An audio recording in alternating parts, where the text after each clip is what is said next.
Good evening বন্ধুরা, Rumpa's healthy food চ্যানেলে সব দিনের মতো আজও সবাইকে স্বাগত।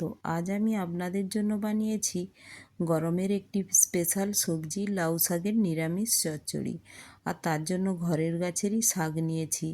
আর দেখুন একটা লাউ হয়েছে এতে, আর কতটা লম্বা হয়েছে দেখুন। আর এটা খুব নরম, এটাও খাওয়া যায়।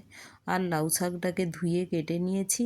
আর নিয়েছি আলু, বেগুন, পেঁপে, আর এগুলোও কেটে নিয়েছি। তার সাথে নিয়েছি কুচানো টমেটো, পোস্ত আর সর্ষে, কাঁচা লঙ্কা দিয়ে একসাথে বেটে নিয়েছি। আর নিয়েছি লবণ, হলুদ, সর্ষের তেল, ফোড়নে নিয়েছি 5 ফোড়ন, লঙ্কা, তেজপাতা।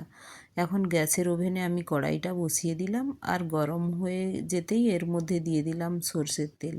তার মধ্যে দিয়ে দিলাম 5 ফোড়ন, লঙ্কা, তেজপাতা।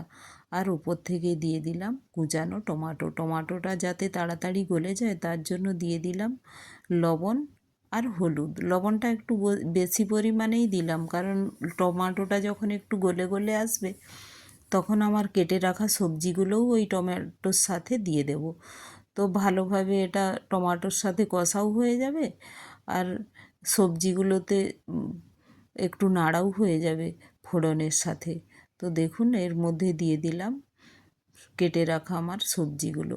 এখন এর মধ্যে নাড়াচাড়া করে এর মধ্যে দিয়ে দেব যে পোস্ত আর সর্ষে একসাথে পেস্ট করে রেখেছিলাম, এটা দিয়ে দেব। আর এক হাতে আমার ক্যামেরা আছে, তো নাড়ার সময় একটু কড়াটা উল্টে উল্টে যাচ্ছে, তো আর ছবিটাও একটু নড়ছে, তাই একটু কষ্ট করে দেখে নেবেন আপনারা। আর এখন দেখুন মশলাটা দিয়ে আমি কষে একটু নাড়াচাড়া করে একটু ঢেকে দিলাম। এটা প্রায় 2 মিনিটের মতো একটু ঢেকে কষে নিচ্ছি। তো সবজিগুলোর মধ্যে ফ্লেভারটাও ভালো আসে এইভাবে একটু নাড়াচাড়া করে নিলে মশলার সাথে। তো দেখুন এইভাবে নাড়াচাড়া করে নিলাম। এখন এর উপর থেকে দিয়ে দেব কেটে রাখা লাউ শাক। আর আমার শাকের পরিমাণ অনেকটাই আছে, তাই দেখুন কড়াই প্রায় ভর্তি হয়ে গেছে। তো ঢেকে একটু ঢেকে দিলে এটা ময়েশ্চারে কমে যাবে। তো যেহেতু লবণ দেওয়া আছে দেখুন অনেকটা জলও বেরিয়ে গিয়েছে আর শাকটা একটু কমেও গিয়েছে। তো এখন এটা আরেকটু নাড়াচাড়া করে আমি কন্টিনিউ 5 মিনিটের মতো কুক করে নেব।